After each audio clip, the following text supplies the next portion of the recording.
Hello, everybody. Shall we start? See? So, thanks for coming. We are introducing tonight the lecture of Li, and which is one of the activities we are developing together with the Fundación Mies van der Rohe. We had already Giovanna Carnevale, the Fundación Mies van der Rohe director, 2 weeks ago presenting the awards, and her lecture was like the first of this collaboration we have mutually between IAAC and the Fundación. Lecture of tonight is going to be a second event, and possibly we are going to have another event on the week of the Mies van der Rohe Awards. Now, Ivan Blasi, also from the Fundación Mies van der Rohe, wished to introduce a bit the awards, and later, after his presentation, I will introduce you our lecturer. Thank you, Silvia. Well, it's really nice to be back here after several days. We were here with Giovanna Carnevale, the director of the foundation. She was presenting all the different events that we have been doing in the last couple of years, and also foreseeing a little bit the events, the organization of different kinds of exhibitions, discussions, publications that we're going to be doing from now on. So it's really a pleasure to have Xiangning Li today with us. He's one of the members of the jury, and it's also, I want to thank you, all of you, for being here. I know that sometimes when football is around or Football Club Barcelona is playing, there's less people attending these kinds of events or lectures, so it's really nice to have you here. And I'm sure that Shanghai and Xiangning Li explaining it with his personal experience on, of course, teaching there, having written books, several books, and one, for example, has just appeared really recently, Made in Shanghai, and the stories that we will know. But also something very important is his knowledge about Europe, about the States, because he has been teaching in both and writing articles on both Europe and the States, America, I would say in general, is one of the reasons for which when discussing about the jury of the 2015 edition of the European Union Prize for Contemporary Architecture, the Mies van der Rohe Award, we decided that it was very important to have a view from Asia, in this case from China, within the different members. And then we also had a view from a local architect. She studied in Barcelona, but she's teaching and she's living for several years in the States. And then, of course, several other architects. There's been Chinozuki, Peter Wilson, Lene Tramberg, am I forgetting people for sure? Tony Chapman, but also a client, so it's not only been architects and architecture critics, but also a client who is Hans-Jörg Molk, who is the CEO of Empress, which is a series of, or a chain of supermarkets in the Tyrol, in Austria, in which he has relied on architects. The most famous one is Dominique Perrault, but mainly local architects to build his supermarkets, which are really high quality. And we have just been visiting the 5 finalist works these last days. So today we have just returned back from London, and we have met the architects of these finalist works, and they have been discussing on architecture being built recently in the last 2 years in Europe, about its quality and about the message that it can explain to our continent, to Europe, but also to other continents, such as the Asian one, of which we will now hear about one specific place, which is Shanghai. Silvia, maybe you want to introduce Xiangning Li a bit more with some more. Thanks a lot, Ivan, for putting us all in situation. And now I introduce you more specifically Xiangning Li, reading few notes about his biography. Xiangning Li is Deputy Dean and full professor in History, Theory and Criticism at Tongji University College of Architecture and Urban Planning. He is a member of CICA, Comité International de Critique d'Architecture, and he has published widely on contemporary Chinese architecture and urbanism in international architectural magazines, including Architectural Review, A+U, Architectural Record, Arquitectura Viva, Space, Domus, and Volume. He was a visiting scholar at MIT and the UFI Fellow at MAKI Center of Art and Architecture in Los Angeles and Erasmus Mundus visiting professor at TU Darmstadt. He lectured in university and institutes including Harvard University, Princeton University, University of Southern California, Chalmers University, Tokyo Institute for Technology, and Canadian Center for Architecture. He's co-curator of 2011 Shenzhen Biennale, 2011 Shenzhen Biennale, and academic director and curator of 2013 Shenzhen Hong Kong BCT Biennale and Westbound 2013 Biennale. So an expert in biennales. He has been jury to many international awards and competition, including Spanish International Architectural Award and Mies van der Rohe Award, the European Union Prize for Contemporary Architecture, which is the reason why he's here with us today.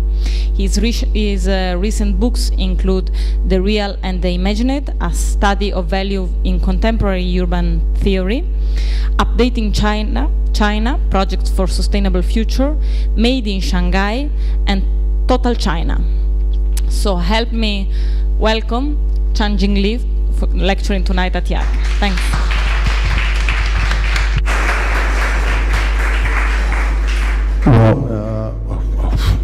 Thank you first to Ms. van der Rohe Award Foundation and also IAAC for inviting me to have this chance to give a presentation on Shanghai. I'm sorry, I had a little problem with my throat. I got a cold, and so I hope this will be a big problem for all of us. So today I'm going to quickly go through the history of the transformation of a city from the so-called modern period, which in China we traced back to the Opium War, the 1840. So Shanghai has been transformed from ancient village to a modern metropolis. So this is a map of early 19th century Shanghai. So from there you see it's a circular wall. It's one of the typical Chinese ancient cities and small. And also this is the second center, which I'm going to through the clues of changing of urban centers, because at different period of the development of Shanghai, there are different dominant political and cultural power which are creating new city centers and try to demolish the earlier city center. This is the clue that I wanted to show the transformation of the city through, I will term it the culture contest. It's a competition among different cultures and different political powers. Of course, this is a map of the foreign settlement in the mid-19th century. They create a new center, which is the Westbound Area. I will touch upon later. And this is the map of Shanghai at the end of the 19th century. You see here the circular Chinese old town, and also the international settlement, French concession, and the British concession. So UK people, British people arrived in China, and after Opium War, China was defeated, so a lot of a treaty was signed, and the British and the French people arrived first, and later on many countries come, so they share the British concession as the international settlements, as you can see from here. And also, after Dr. Sun Yat-sen's reform and China becomes a new government, and they want to, the Kuomintang government took over Shanghai, and they also wanted to create a new identity of the city and get rid of the influence from the colonial time. So this is the master plan of a so-called Greater Shanghai Plan in 1930s. Unfortunately, because of the breakout of Sino-Japanese War, sorry. This plan was actually stopped. So we start from this, and of course we'll come to modern time of communist Shanghai and also contemporary Shanghai. So this is a old map of Shanghai. When you see there, and Shanghai was in the Ming Dynasty in the since 19th century a very busy trading port for business with not only cities in China but also with Japan and Korea and many other countries on the ocean side. So this is a Qing Shanghai dynasty in Shanghai map in the early Qing dynasty, early 19th century. You see here it's a typical ancient city with circular wall, and on each side of each direction of the walls there are several 2 or 3 gates. So this city is you see also the major roads and also the canals. So if you look at the inner city, this is some painting about the real condition in Qing dynasty. You see here a lot of trading, a lot of ships are anchoring there, so to show that Shanghai at that time was already a very busy business harbor. And this is the inner city cityscape of the Shanghai. It's very like a provincial town of China today. Or if you go to Shanghai today, still close to Shanghai, there are some water towns like Zhujiajiao and Zhouzhuang, where you can see similar cityscape like this, connected with small water canals. And these are some major public buildings like the Confucius Temple and also the Temple of the City Gods. So and the garden, famous Yuan Garden, is part of the backyard of the Temple of City Gods. And this is some images of the folk life there in front of the small plaza of the Temple of City Gods. You see street vendors and all kinds of street life are happening there. And these are some images of the big events on the city festivals, and they carry the statues of the city gods and they traveled all over the small city and they come back to the temple. And also this is a postcard from a French flea market, because it's the first generation of French people who landed in Shanghai. This is a picture they took in front of the temple and also the garden of the backyard of the temple. So you see here they built up the so-called Bridge of 9 Turnings to connect the small lake with the tea house in the center of the lake.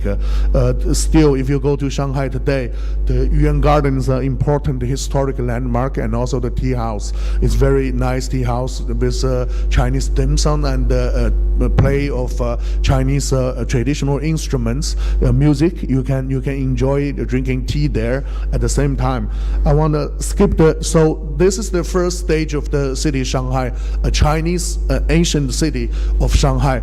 And after Opium War, China was defeated, as I mentioned, and there were a lot of treaties signed, and Shanghai has to be opened as one of the open ports, one of the 14 open ports to Western countries. So this is the first generation of the British consulate general in Shanghai. So this is the beginning of a British colonial we will call this Shanghai a semi-colonial city, because it's never totally controlled by the British, but there's you see the coexisting of foreign government and also a Chinese government. So it's a very unique and interesting phenomenon at that time.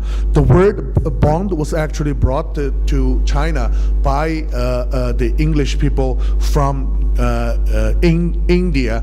This is the India word for the bank. So bond is the bank from India. They brought the word from India to China to name the piece of bond area today. These are some major buildings in the bond area built by English and French people. I'm not going through every detail of that. So you see here a map of the bond area, the French and the British concession through the transformation of the skylines. I want to show you several images. And this is the bond in 1880s. You see it's a lot of trees and quite a natural and wild lifestyle there. But finally, after half century, you see the Shanghai, the Bund, 1940s, it's like this, has become one of the finance, trading, and business center area in Shanghai in 1930s. And this is the transformation of the skyline of Shanghai from the 1850s to the late 19th century till 1940s. You see the growing skyline of the Bund, and also these are some major buildings built by British, like the Custom Hall, and also the German and British club, and many banks. This is the German club built in 1904, and German club later was replaced by the Bank of Communication in 1949.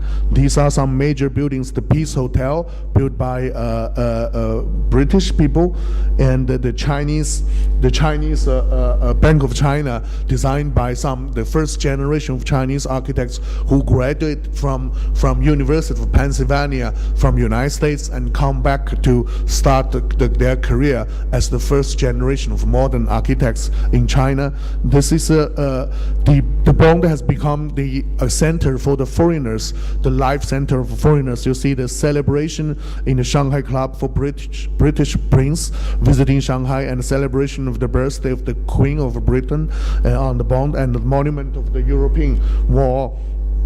And if you go just one block away from the Bund, you see the differences of the Western style building and also the Chinese style streetscape. And this is a Nanjing Road. Nanjing Road is the most busy shopping street in Shanghai. At that time, Nanjing Road is like that, just like a small provincial town of China today.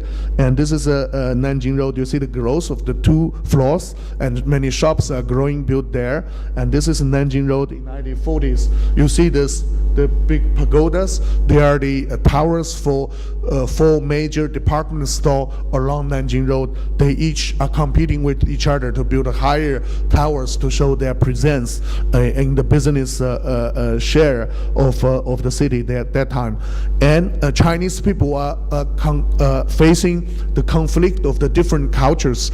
Of course, the traditional Chinese custom is like this, and young ladies are not allowed to go out without the company with the father or a husband. So they were restricted to their own loft house, but they are very curious about what's really happening there. They starts to appear the towers of Western style church building in Shanghai, and also they are very eager to try Eastern Western food and also playing snookers, the Western style entertainment. They also try circus performance, the Western style carriage, and we built a very important entertainment center. It's like the Roman bars in ancient Rome. It's the counterpart of that, the Roman bars in China, because it's a big entertainment center.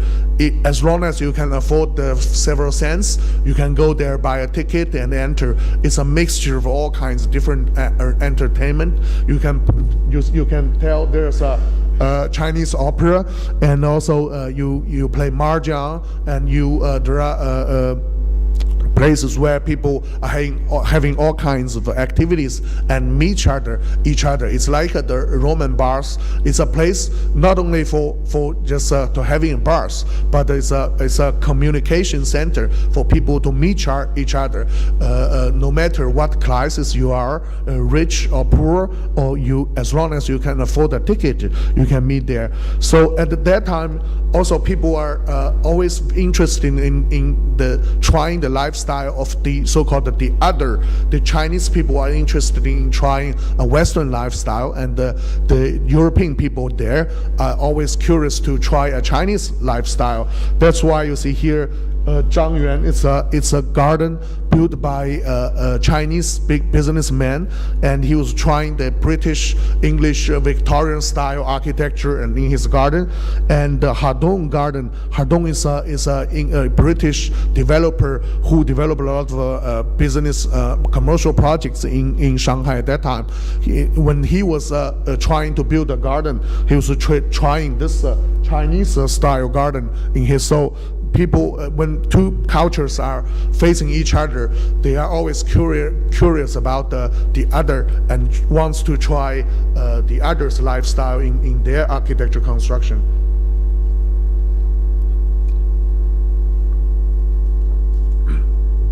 So, in 1930s, when Sun Zhongshan, the revolution wins, they want to build a democratic government, and this time they want to get rid of. That's a period when the nationalist ideas are so prevailing that they want to get rid of the influence of the foreign people, from the Europe. They want to build a new city of Chinese identity only. So the conflict of the different ideas of building a modern city and also a Chinese city is a mission always impossible to achieve, because China was defeated during the war. So people are believing that westernization almost equals modernization. So in order to build a city in the image of a modern city, they have to look at the other examples in the world. So and every time when the power is strong enough to wants to show his presence in the urban space and the logic of the urban spaces, they always have some very strong axis. Like these are the two sketches made by Adolf Hitler. So he sent these sketches to Albert Speer and asked him to fulfill in the building of the city. And also when they are planning Washington D.C. and the city of New Delhi by United States and UK, they are always borrowing a master plan from the Baroque cities. You see the many different axes and merging at certain points, and also the city was formed on that multi-center of grid collected together. So China was also learning from this, although in order to create a image of a modern, but the Chinese city is very difficult. So this is a master plan prepared by Chinese government in the 1930s with consultancy from German and Russia planning experts. So you will see here the most strange thing is that in order to create something which is modern, they have to borrow the model from the Western world. So finally they have this cross, which is the pattern, the typology of Western church. At the same time, they want to show this is a Chinese city. So at the center of the church, they put a Chinese tower like that, as you can see from here. This is the plan of a church, but in the very center of this cross, they put a Chinese pagoda to show this is a modern but Chinese city. So it's a little weird these days when we look at those plans to see their desire and the imagination behind the built environment at that time to fulfill the mission of building a modern but Chinese city. And at that time, they are building modern buildings, but they are trying to show their Chinese identity. So they have to retreat to the styles of traditional Chinese architecture, the huge roofs, although they are using already concrete columns, but they are still trying to imitate the image of a wooden structure with very heavy and big beams, and also the very heavy roofs like this. So these are some major buildings built that time. This is the municipal government, and after it's finished, they had a public wedding in front of and it's also the national sports game in the stadium they built up. So it's very interesting to notice that the spaces, the urban spaces, are always to show the presence of political power, when even the naming is a very useful tool to show who is the dominant and controlling power. So when you look at the master plan of this new city center, and you put, these are the names of the roads. 中原路 means road, and Zhongyuan Road, Huayuan Road, Mingqing Road, and you put the first Chinese character together. It's a Chinese municipal Shanghai government. So it's the naming is to show that who is actually the dominant social power at that time. So naming is also a very important tool. And when Japanese occupied Shanghai in 1930s, they also organized a competition to design a new city center. So every time when a new political power comes, they always want to abandon or sometimes demolish the existing city center and trying to create a new city center to show the presence of themselves. So when Japanese people occupy Shanghai, they also organized an international competition. You see here, Maekawa Kunio, and his proposal is won the second prize, who is a student of Le Corbusier, and the proposal was to, this is the bond. I would like to show, maybe here it's easier. This is the bond, and this is Pudong, the Lujiazui district. The bond, as I showed, this is the circular Chinese city, and this is the bond built by British and French people. Of course, at the Second World War, France and the UK were the enemies of Japan. So the proposal was to demolish the whole bond and try to build a new axis to land here in here. So as you know, the Kunio is a student of Le Corbusier. He was also learning from Le Corbusier as his major reference. This is a project, if you look at the pyramid here, it's very similar and from what Kunio was thinking for the Japanese government. So this is a culture center Le Corbusier designed for United Nations. So this is also showing the hidden political desire that Japan is trying to use Shanghai as the headquarters for their so-called the miniature of a United Nations in Asia created by Japan. So that's the kind of hidden political logic after the built environment as well. Through the development of the concessions, you see the different generation of the race course. Of course, race course is a kind of a center of the lifestyle of the European people. They come here not to look at the race, the dog race or horse race, and to do a little gambling to win some money, but also it's a center for people to meet. So the third generation is following the growth of the concession. The race courses was also moving through the third generation. So in 1949, when Communist Party took over, this is a bird's eye view of the race course at there. So you see here, Shanghai was consists of the typical housing units with except for several big public buildings, and also in the center is the race course. Later it becomes People Square, which is very important political square. It's like a Tiananmen Square in Beijing, and this is the most important political assembly places in the city center. And this is the race course when Communist Party took over. Later it becomes the public library of Shanghai, and this building was the club for the horse racing club, and this is a park hotel beside this race course. So this is the view of Shanghai, and the city center was actually the race course, and it's not only used as entertainment but also as a place for a political assembly. Like you see here, the parade of British Army on the race course. And so when Communist Party took over Shanghai, they also wanted to create a new center, trying to abandon the old city centers. You see here, this is a master plan prepared Communist Party Shanghai, and you see here the old Chinese city, the circular one, and also the bond was here, a new city center. And this is the center created by Kuomintang government in the 1930s.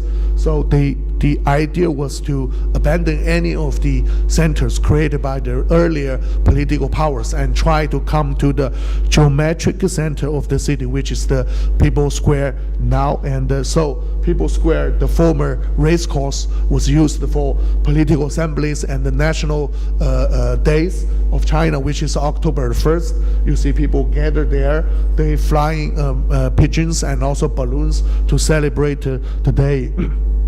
And so in 1990s, municipal Shanghai government prepared a new master plan for rebuilding the city center, and other than using it as a political assembly, they want to create a new plaza and space for culture and for people's life. That's why since 1990s, the People Square becomes greenery, big plaza and landscape, and also some culture facilities. Like this is the museum, and this is a new Shanghai city government, and there's a Grand Opera, a museum for planning, Shanghai Planning Museum here. So if you go there today, you see the different appearance of political power there. And today, when we are looking at the past of Shanghai, there are some questions about the kind of question would be raised. Which part of Shanghai is the most important and dominant power of Shanghai? We have the feudal past, the Confucius past, the culture of Shanghai, but also we have the culture from the Western people, from the Japanese occupation, but also from the communist culture. So which part is Shanghai? So this is one of the very important building, an interesting case in Shanghai. It's Orthodox Eastern Church built by Russia people, but at the very beginning it was used as for religious purpose. Later it became during the Cultural Revolution, it serves the purpose of the politics, because the army and police will go to everybody's home and search for illegal things, like if you have a book from the Western world or any music from the Western world, it will be taken away by the army and or the police to put into this, and they use this church as a storage. And in 1980s, it becomes an exchange market for stocks. So it serves the purpose of financial issues, and later it becomes the postal industry society. It becomes a restaurant called Aloha. It's a themed restaurant of a French food, but it's with a Hawaiian name, Aloha. Aloha is a word in Hawaii. It's like a ciao. It's a hello and bye. So this is a restaurant. And when Putin visited Shanghai, he said this couldn't be used as a restaurant. It must be used for related with Russian culture, because it's built by the Russian people in the beginning of 20th century in Shanghai. So later it becomes a gallery of Russian art. So you see the transformation of the city. It's quite revealing that from a religious purpose to political issues and to financial issues and to consumption and to culture. So you see the transformation of the city, the purpose of the city, from religions, economics, and also these days after the post-industrial society, consumption and culture becomes the major theme of the city. And also in Shanghai today, still you see the images of the pagoda and the temple, which is also the very Chinese part of the city. So which culture is the real interesting and dominant culture, is most representative culture of Shanghai, the Chinese or the Western culture? So to many Asian people, Shanghai is the most westernized city in Asia. So I read from a PhD of Japanese people that at the very beginning of 20th century, some Japanese people decide to go to United States, or you go to UK, to Europe to study.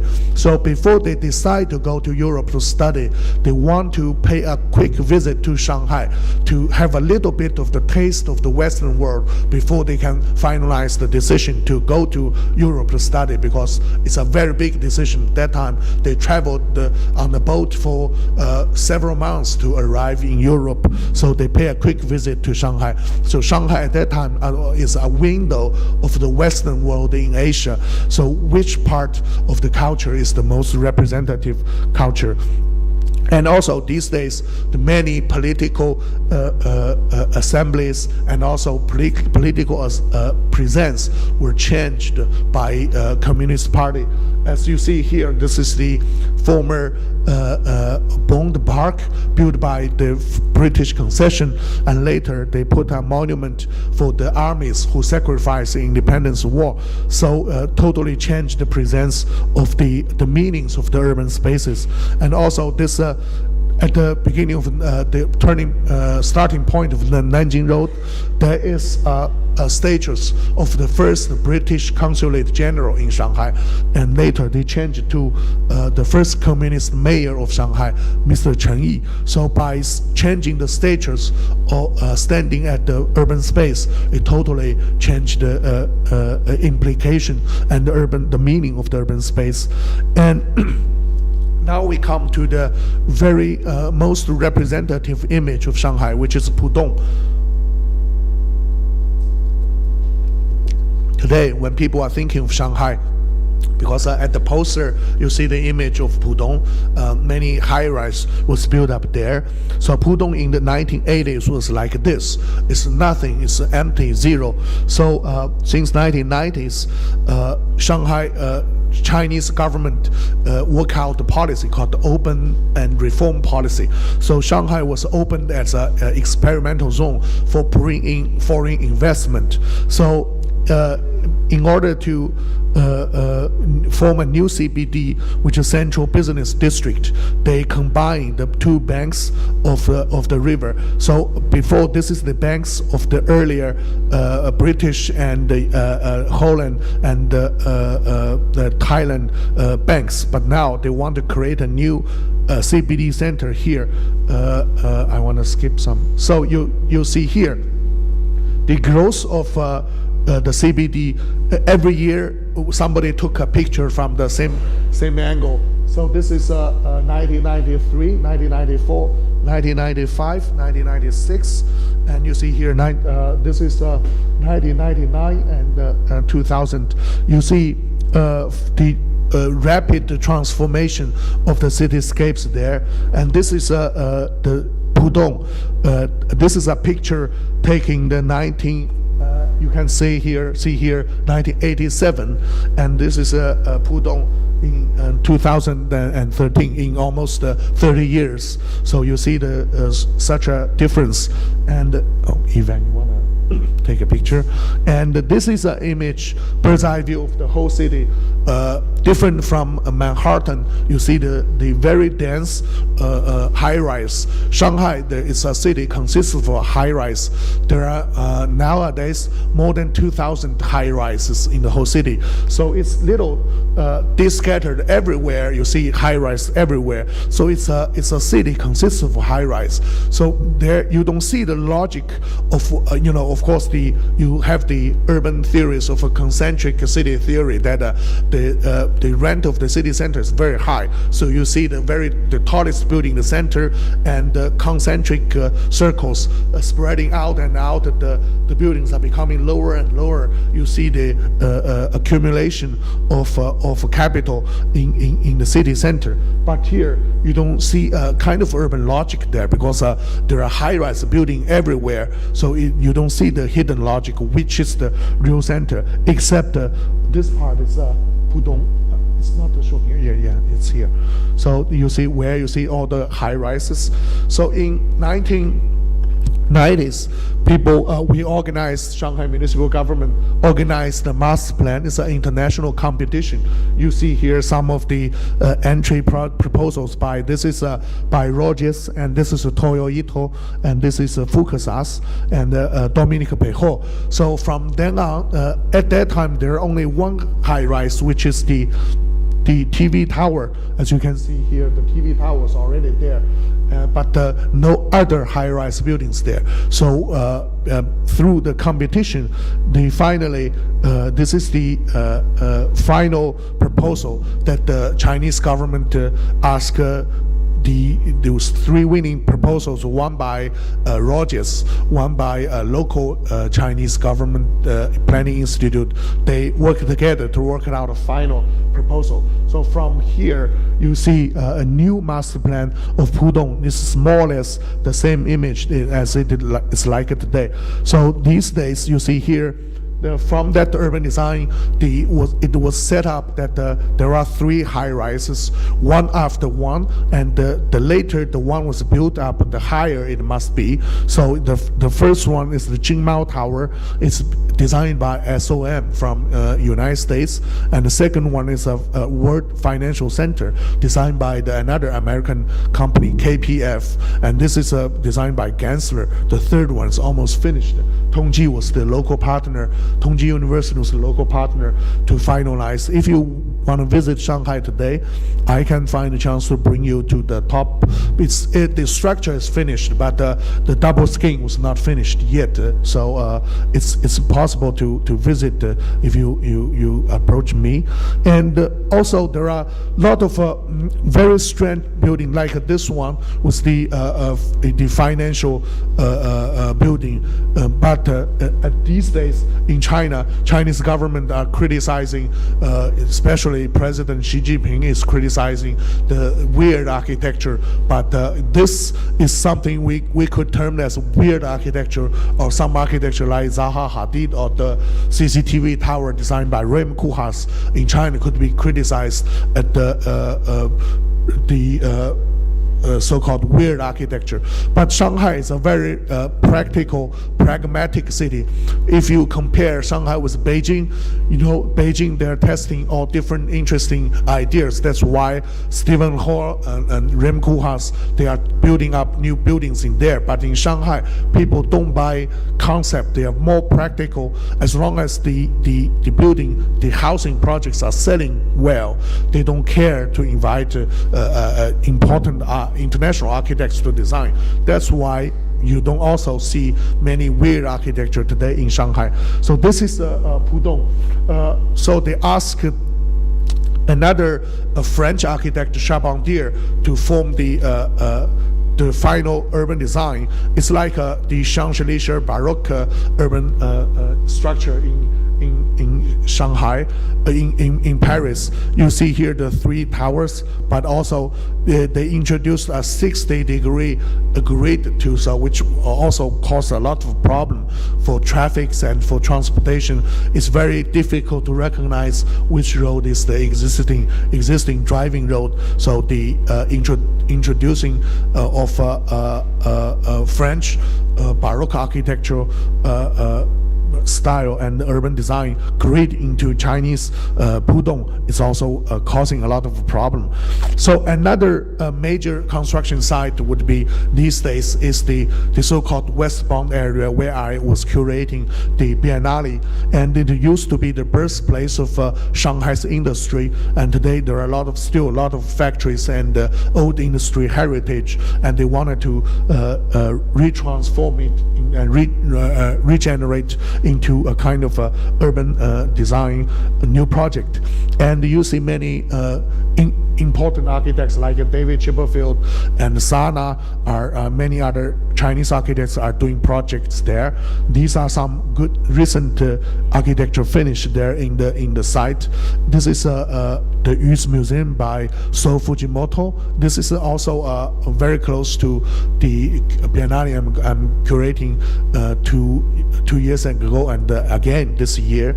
So, and also Long Museum by local Chinese architect Liu Yichun, and this house was recently published by many international architectural magazines and becomes the cover pages of Architectural Record and Architectural Review. And also several weeks ago, I edited the issue of Area, the Italian architectural magazine, a special issue on China. So I also selected this project as part of the issue. And also the the big domes for a concrete factory was used as the site for the Biennale I curated in 2013. You see, this is the picture of the Biennale spaces, and these are the different angles of the Biennale I curated in 2013. Now this site becomes, DreamWorks from Hollywood. They came to Shanghai. They want to find a piece of land and to redevelop. And this, I forget to mention that this whole site, the so-called Westbound Area, the waterfront of all these buildings were planned. The master plan was prepared by John Busquets, who used to be the director of the Planning Bureau of Barcelona, and also he's a planning professor at Harvard GSD now, so who helped to prepare the master plan of this site and to introduce new art and media into this redevelopment project. So that's why we'll see again some Biennale happening there. And this is some buildings we built for the Biennale 2 years ago. I introduced some good European and Chinese architects. For example, this is a small pavilion built by SHL, a firm from Denmark, and this is artist in residence. Is a house provided for artists to stay for several months and do artwork. It's a concrete building designed by Yong Ho Chang, and this is a building designed by Los Angeles-based architect Johnston Mark Lee, and so this is a Chinese architect's work. It's used as an art gallery now. So then DreamWorks from Hollywood came to buy this piece of land, and they are working out a redevelopment plan of the whole site. So if you're familiar with DreamWorks, this is the moon with a little figure hanging on that. So coming to China, they designed a new figure. It's a panda hanging on the moon, and it's called Dream Centers in China. So they asked Renzo Piano and also many international architects to working with them developing this. So you still see here the dome, which is the site for my Biennale, but in two years it's going to be reused by the DreamWorks as a experience theater and many small theaters inside that. So of course today, if we look at Shanghai, the capital, capitalism is the major criticism that Shanghai are bearing, and of course you see from this painting by Blondier showing the conflicts of the people, the idea of saving the money and also the idea of carnival kind of a huge consumption, and these days also money becomes the major religion, and these buildings are like churches of for God, but these are the financial buildings are the church built for money, and media and images are the giant that we have to obey these days. A lot of consumption, not only of money and of goods, but also of media, images, and information. So many big cities like Shanghai trying to attract more investment. So because of the association with a colonial past, the Shanghai municipal government thinks of a one city, 9 towns play. These are the theme parks built around Shanghai. They are not real theme parks. I will call them theme parks, but they are the new towns, satellite towns around Shanghai. There are some Spanish town, Dutch town, Italian town, and also Nordic town, British town. So they worked out this plan to produce some culture value to attract the people, because the pressure of population is growing too fast. So they want to make the people move to the satellite towns to solve the problem, to the density of the city. So of course they introduced, this is for example German town Anting, prepared by Albert Speer, but not the Albert Speer, the elder who works for Hitler, but his grandson. Now he prepared, it's a kind of a medieval German town, and it's very close to the cityscape of Ravensburg, right? We saw a couple days ago. And also he invited many different German architects to go to the town to build this is a German town, but not the kind of Shinko style German town, but a modern style German town, and they are boasting a lot of energy saving technology and sustainable, but it turns out that people are spending more money every year. They're losing money through using the very expensive system of so-called sustainability in Shanghai. Because also the climate conditions are very different. So some system when they are brought into Shanghai, they really doesn't work. And this is the town center designed by Gherkin, Mark and Partners GMP from Germany. So this is an imitation of their concert hall in Lübeck, and also you see here a simplified version of a Gothic church in the city center. And this is another town. It's prepared by Italian architect Grigotti, who is based in Milan, and this is kind of this is one of the best out of all the theme towns, because it's a modern design, but they want to introduce some modern Italian architecture design. For example, this is the community center of the town, and also they introduced different typology, the high-rise towers and multi-level residential, and the big one, and also small courtyard houses. And if you go there today, the water canal, they were borrowing the reference from Venice, and I'll have to say it works well to create a kind of nice neighborhood these days. But it's also bear the reference of the so-called Italian town. And if you look at a worst case, which is the British town, it's also called Thames Town, which is the name of the river they brought from the reference. So it looks very British in a traditional way. So this is called the Thames Town, and you see different architecture built there. It's a totally a theme park, and they're also naming the streets like Edward Street, Phillips Street, Elizabeth Street, with the names of the royal families from UK, and it becomes a very popular place for wedding photo site, because some people cannot afford to go to UK to have a wedding, so they come here to pretend that they have been to UK and have a wedding photo like that. In a raining day, we went to visit the town, and there are more than 20 couples waiting to be shot in front of the small church built there. So in a sunny day, there are more things. But so how can we deal with those theme towns? It's like a virus put into the body of the city itself. It's not it doesn't belong to the body itself.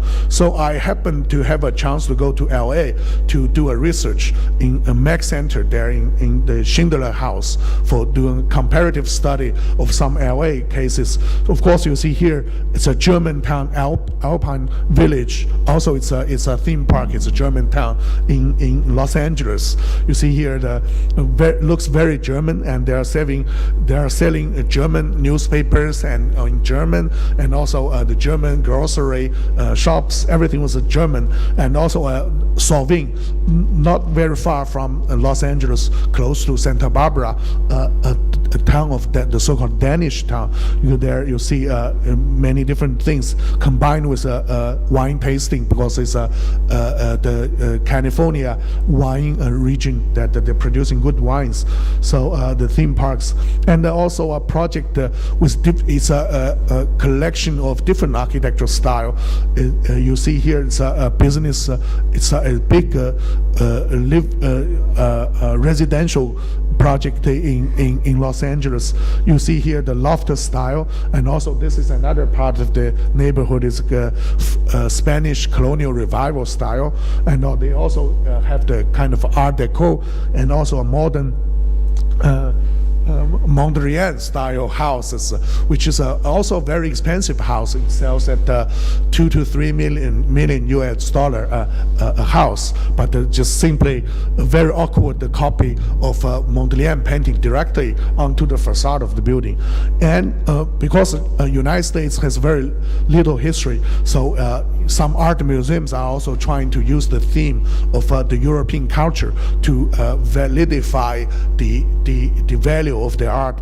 So for example, this is a Getty Center. Maybe you know the new Getty Center designed by Richard Meyer, but we don't really know this is the old generation of the Getty Center. It's a replica of a Roman house to show that this is some art museum that associated with a long tradition, could be traced back to the tradition of Rome or something like that. So this is the old Getty Center, and I think try very hard to be themed.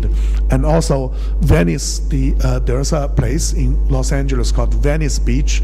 Of course, it's used to be a theme town. It's a Coney Island of the Pacific. It's built in the beginning of 20th century, 1904 to 1930.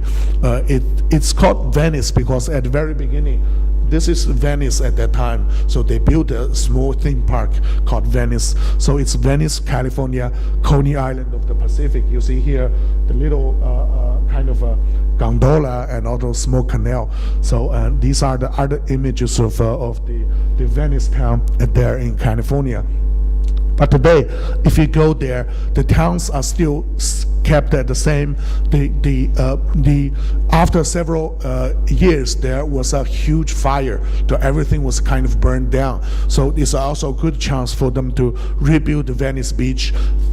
This is Venice Beach today. You go there, of course, the small canal system remains, but buildings are changed. You see here some buildings designed by University of professor of University of California, Los Angeles, UCLA, and these are some also in the same neighborhood. Some good architecture, like this is Morpheus and Cooper Himmelblau, and some other professors from UCLA. So you see the themed environment as a virus being put into the body, but the body will generate a kind of dynamics to not killing all the virus, but trying to absorb the virus and into your body and transform into something else. So that's why I mentioned this, is because I hope that in Shanghai, those strange things that connected with the western part could also be not only but being demolished and changed, totally rebuilt, but I hope it could through a very healthy kind of transformation into something like nice, as we see in the case of Venice in California. In California, the process took them 1 century, but maybe in Shanghai, we could spend 20 years to change totally. So this is the last image is a still picture we took from a recent Hollywood movie called Her. Her is the name of a movie. In the movie, they are talking about the future of Los Angeles, 2050 of Los Angeles. The movie was actually being filmed in Shanghai. So the director was using Shanghai, the CBD of Shanghai, to pretend that this is the future of Los Angeles in 2050. If Shanghai can become the future of Los Angeles, then what's the future of Shanghai? What's the future of Asian new model of urbanism? I think this is the question I leave for you to answer maybe in the future. If you have the chance to visit Shanghai, I would be very happy to show you around and discuss with you. And also, I bring a copy. It's the book Made in Shanghai I published. It's in collaboration with Atelier Bawa. After they made the Made in Tokyo book, we collaborated on an exhibition in Shanghai called Made in Shanghai, and also it's exhibited in the Biennale in Shenzhen. So we published it as a book. I brought another extra copy for IAAC, and after that we'll put it in the library of your institute. I think I'm more or less on the right time. So I wanna, because I have to, I heard that here the lecture time is only more or less 45 minutes. So plus some questions and discussions. I hope you may have some tough questions for me to answer. Thank you very much.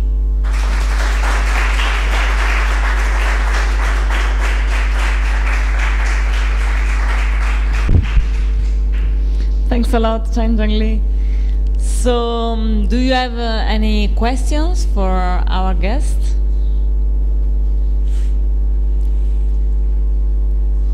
Let you some second to think about it. Oh. We've seen like an exponential growth since the foundation of the city, and like the city transforming in a quite radical way what it looked like. So one of the issues that comes about quite often in China with the construction of these cities is about heritage. Did also traditionally cities, the city of Shanghai, go on transforming and kind of let's say forgetting about what was there before and changing into something completely new, and so there are very little reminiscences of the previous times. And is that continuing?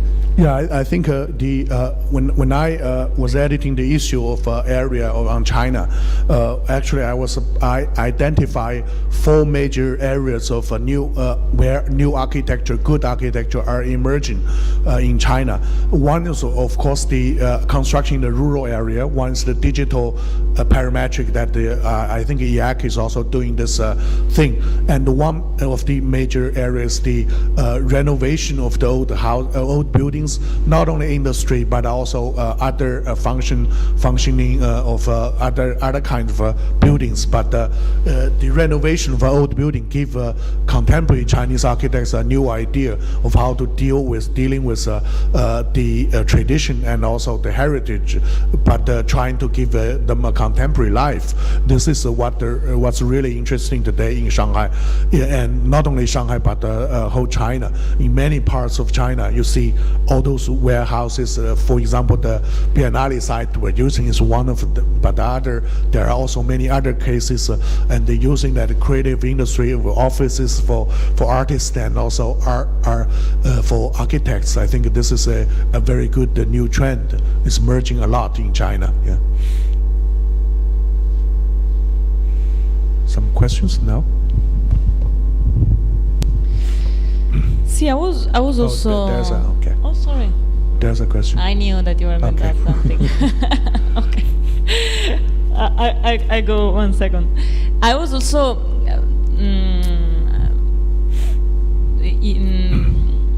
thinking about this topic of the relation that China has with history, no? Because is it riskless in a way, this kind of it seems like a cut. I mean, there have been actually in the history of China a cut with the relation with history. Yeah. And what does it mean? Is going to cause a kind of identity issue? The fact that Shanghai might be confused with Los Angeles, is it something like with any risk about? I don't know if you can expose your point of view on this. Yeah, I think today we are talking about the identity of a city. Every city wants to create its own identity, but at the same time, you want to think of there are many cities in Shanghai, not in Shanghai, but in China. They are of more history, like Suzhou or Nanjing. Suzhou is famous for Chinese gardens, and there are like Beijing. There's a lot of historic capitals, the palaces, Forbidden Palace, and also many historic monuments. But in Shanghai, it's a little strange because the past is actually very associated with the past of a Western part. It's not a real past of China. So it's quite controversial these days. For example, some people was arguing that the Bund should be entered into the list of World UNESCO Heritage List, but it is not the best examples of Western architecture. So there has to be the heritage of the whole world. So it's and also the building constructed during the Japan occupation. So how can we deal with that colonial past? In a way, it's very it's powerful presence, but at the same time also associated with some bad memories with people today. So, and also talking about preserving the history, I think yes, I have to say, in China, there are, because the growth is a thing that we have to, several cities will lead the growth, and Shanghai is the kind of city that which doesn't have a very long history, and it's always looking for the new things, and it's like a baby that I'm a father, so I know that the kids, when she's a little girl, is very nice. I don't even want her to grow up, but she has her own life. She always needs to grow. So also for the parents, they want to, maybe she's always 5. That's my ideal, but she has her own life. That's just like the city. Although we are nostalgic about the city should stay, but as it was, and it's part of our memory. But we also need to preserve our future at the same time when we are preserving our past. So that's why we are always testing new things. Maybe in some part of China, in a city like Shanghai, you can preserve at the same time to build new things. But in some ancient cities like Beijing or Nanjing or Suzhou, maybe you need to preserve more for the historical past, but building less new things. So that will generate the kind of differences among different cities to give them an individual identity, rather than just you say in every city you cannot build any new things. This is by the way, Shanghai create a new identity. No matter it's good or bad, it's the new CBD. Everybody, when people are thinking of Shanghai, they are not thinking of the Bund anymore, but the new image of the Pudong. Before, I think I would say 30 years ago, when people are thinking of Shanghai, the Bund, the skyline of the Bund is the most iconic image of the city. But now it has been replaced by the high rises, but it creates a new model. Yes, we are suffering from the losing of our past, but you know that to preserve the old buildings without building anything is also breaking another rule, which is the ethical issue, which is the ethical parts of the city that we are seeing the growing population, the pressure of people to find home it's already very expensive. So if we preserve all those things without building new things, we can either drive people to the suburbs, or we cannot. Many people will not afford to buy a house here. So. There's always a balance of preserving the history and culture at the same time to solve the problem of finding a home for everybody. This is always the conflicts, but also we need to find a balance between it. Thank you. Yes?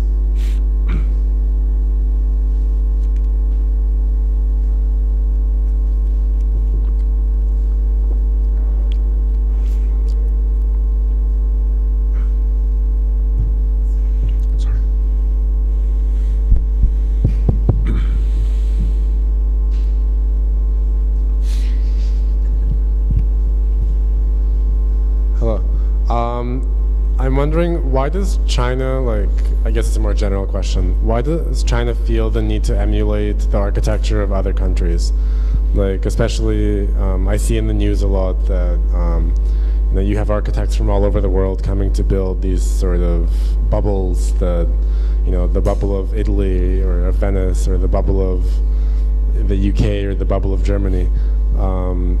As opposed to maybe developing your own style and trying to not just put patches of other places in China, but actually try to figure out, well, what do we need from a cultural perspective, from an environmental perspective, and be more critical about the architecture that you create from within the country and not externally.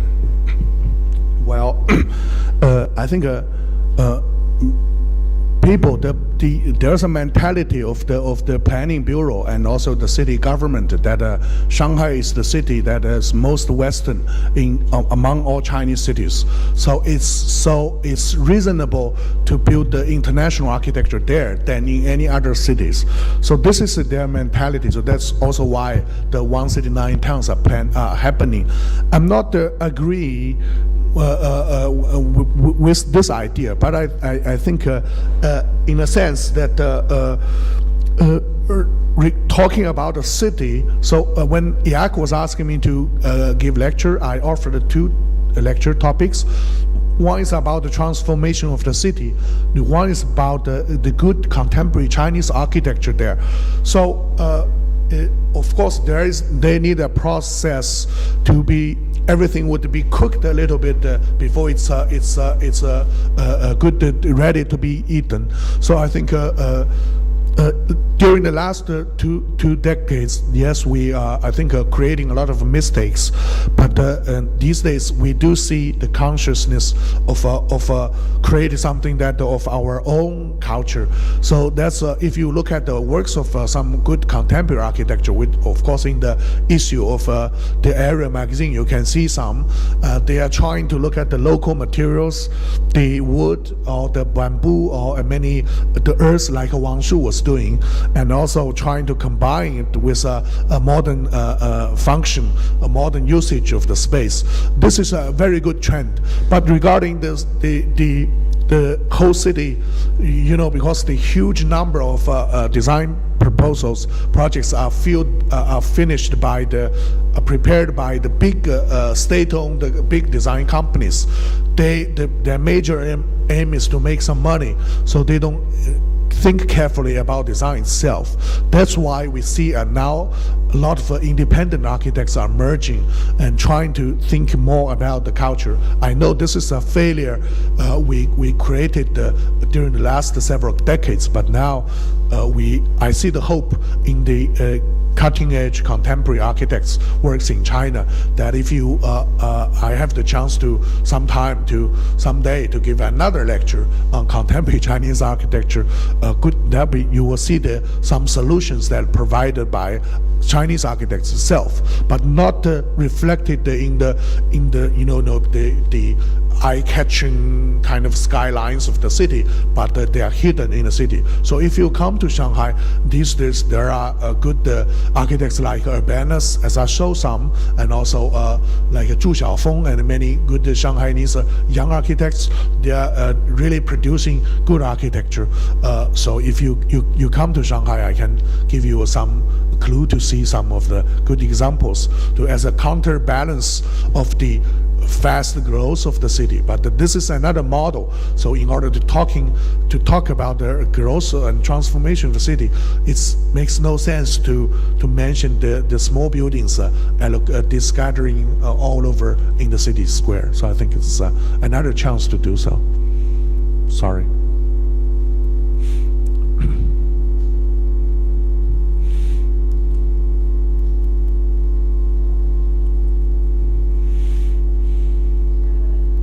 Do you have other questions? Okay, so I like very much when you said we need to preserve the future. This is something that in IAAC we can share. We need to preserve the future is a nice quote. And so with this, I would like to thank you very much for your lecture, invite you to a beer together with us. And so sure. Let's thanks Changjing Li for the lecture. Thanks a lot. Thank you very much.